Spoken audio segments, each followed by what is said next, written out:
नमस्कार, मी शोभना मच्छाडो वसई किचनमध्ये पुन्हा एकदा आपलं मनापासून स्वागत। आज पुन्हा एकदा आपण पाहत आहोत वसईची आमची कुपारी पारंपरिक रेसिपी। अगदी रुचकर आणि ह्या पावसाळ्याच्या सीझनमध्ये विशेषतः ही डिश बनवतात।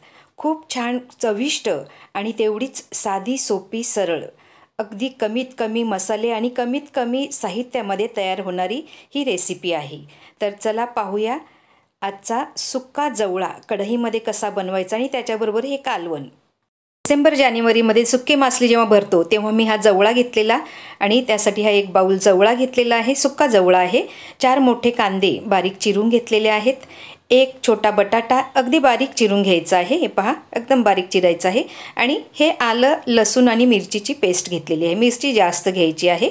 तर प्रथम आपण हा सुक्का जवळा जो आहे तो साफ करून घ्यायचा आहे। तो साफ कसा करायचा ते आपण आता पाहणार आहोत। प्रथम आपण हा जवळा जो आहे तो असा पाखडून घ्यायचा आहे, म्हणजे जे बारीक जे कचरा असते किंवा जे आपल्याला गरज नसते ते सगळं असं पुढे येते आणि ते आपण काढून टाकायचं आहे आणि मागे हा सुक्का जवळा चांगला राहतो।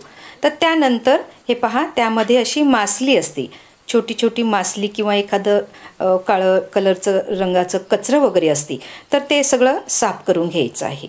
जेव्हा आपण हा जवळा घेतो तेव्हाच हे साफ करून ठेवायचं आहे, पण तुम्हाला दाखवण्यासाठी थोडासा मी हा साफ न करता तसाच ठेवलेला। तर अशा प्रकारे हे सगळं मासली किंवा जो कचरा असतो तो आपण काढून घेतलेला आहे। ही पहा, ही मासली, तर हे सगळं फेकून द्यायचं आहे। त्यानंतर हे आपण बाउलमध्ये आता घातलेलं आहे। तर हा जवळा धुवायचा कसा ती दुसरी स्टेप आपण पाहणार आहोत। जवळा स्वच्छ धुतला गेला पाहिजे, त्यासाठी आपण आता हा भरपूर पाण्यामध्ये असा हा व्यवस्थित धुवून घेऊया। हाताने अलगद असा धुवायचा आहे आणि जो वरती जवळ्याचा थर येतो तोच फक्त काढून घ्यायचा आहे, जो आपल्या हातात येतो, आणि जे खाली आहे ते घ्यायचं नाही। तर पहा, तुम्ही खाली पाहू शकता की तिकडे माती आणि कचरं, म्हणजे थोडीशी अशी जेव्हा ते कोळी बांधव सुकट टाकतात उन्हामध्ये तेव्हा ते कचरं वगैरे वाऱ्याने जाते, तर ते खाली लागते, त्यामुळे वरून फक्त हा घ्यायचा आहे। आता हा जवळा आपण चौथ्यांदा धुवत आहोत। तर 4 वेळा स्वच्छ पाण्याने धुवून घ्यायचा आहे आणि अगदी जवळा स्वच्छ झालेला आहे। आता हा जवळा काढते वेळी पाणी दाबून तो घ्यायचा आहे, पाणी निथळून घ्यायचं आहे, आणि किंवा तुम्ही एखाद्या चाळणीमध्ये निथळून घेऊ शकता। तर अशा प्रकारे हा आपल्या बाउलमध्ये घातलेला आहे। तर हा जवळा आता रेडी आहे। मला मी सांगितलंच आहे की माझं एक जेवण कास्टाईनच्या कढईत असते। तर चला आपण हा जवळा कास्टाईनच्या कढईमध्ये बनवूया। 1 चमचा फक्त तेल घेतलेला आहे आणि त्यामध्ये हा कांदा घालायचा आहे आणि फास्ट गॅसवरती आपण हा चांगला परतवून घेऊया। कांदा लवकर मऊ होण्यासाठी आपण त्यामध्ये आता अर्धा चमचा मीठ घालूया आणि पुन्हा एकदा व्यवस्थित मिक्स करून घेऊया। यूट्यूबवरती सर्च केल्यावर आपल्याला भरपूर अशा नवीन रेसिपीज मिळतील, परंतु आमच्या वसई किचनच्या यूट्यूब चॅनलवरती ह्या अशा पारंपरिक आणि हेल्दी रेसिपी आणि रुचकर रेसिपी पाहण्यासाठी आमच्या वसई किचनला नक्की सबस्क्राईब करा, म्हणजे त्याचं नोटिफिकेशन तुम्हाला मिळेल। आता आपण गॅस कमी केलेला आहे। ह्यामध्ये हे आलं लसूण आणि मिरचीचं वाटण हे घालायचं आहे। ह्या रेसिपीला आपण मिरची जास्त घेतलेली आहे, खूप चव लागते त्याने, आणि चांगलं मिक्स करून घेऊया।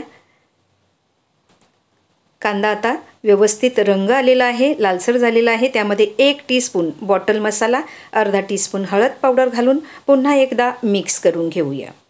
कांदा थोडा लालसर झाल्यानंतरच आपण मसाले घातलेले आहेत आणि त्यानंतर हा अगदी बारीक चिरलेला बटाटा हा घालायचा आहे। बटाटा घातल्याने खूप छान चव लागते आणि त्यानंतर अशी एक परात द्यायची आहे आणि त्यामध्ये पाणी घालायचं आहे, म्हणजे त्या वाफेवर ते लवकर शिजते, आणि मीडियम गॅस ठेवलेली आहे।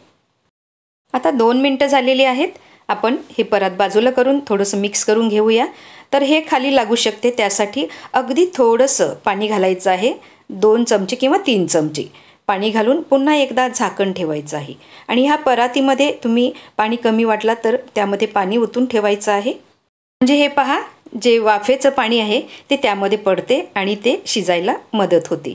तर अगदी आपण 7-8 मिनटं झालेली आहेत आणि आपलं बटाटा जवळजवळ 70% शिजलेला आहे। ह्या वेळेला आता आपण हा धुतलेला जवळा घालायचा आहे। जवळा घातल्यानंतर चांगलं मिक्स करून घेऊया। हा व्हिडिओ शेवटपर्यंत पहा, कारण ह्या व्हिडिओच्या शेवटी ह्यालाच लागून एक छोटीशी रेसिपी अजून दिलेली आहे। हा जवळा आपण सगळा व्यवस्थित मिक्स केलेला आहे। आता जवळा सुक्का वाटतो तर त्यामध्ये थोडंसं अगदी पाणी घालायचं आहे आणि पुन्हा एकदा ही परात द्यायची आहे आणि 8-10 मिनिटासाठी हे आता आपण शिजवून घेणार आहोत. तर मध्येच तुम्ही जवळा सुक्का झाला असेल तर चेक करायचं आहे. 7-8 मिनिटं झालेली आहेत. आता आपण चेक करूया. खूप छान खमंग असा सुवास येतो आहे जवळ्याचा. तर आपण बटाट शिजलंय की पाहूया. छान मस्त असं बटाट शिजलेलं आहे. बटाटा 99% शिजलेला आहे. तर आता आपण ह्यामध्ये कोथिंबीर घालूया आणि मिक्स करून घ्यायचं आहे. आता आपण गॅस बंद करायची आहे आणि त्यावर पुन्हा एकदा प्लेट देऊन फक्त 5 मिनिटासाठी असंच ठेवून द्यायचं आहे.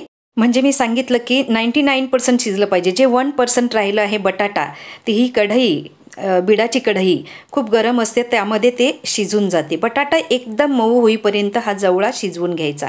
तर मस्त असा झणझणीत खमंग सुवास सुटलेला आहे. तर आपला हा सुक्का जवळा कढईमध्ये तयार झालेला आहे. तर हा कढईतला जवळा तुम्ही सकाळी नाश्त्याला किंवा रात्री डिनरसाठी खात असाल तर भाकरीबरोबर किंवा चपातीबरोबर खूपच रुचकर लागतो.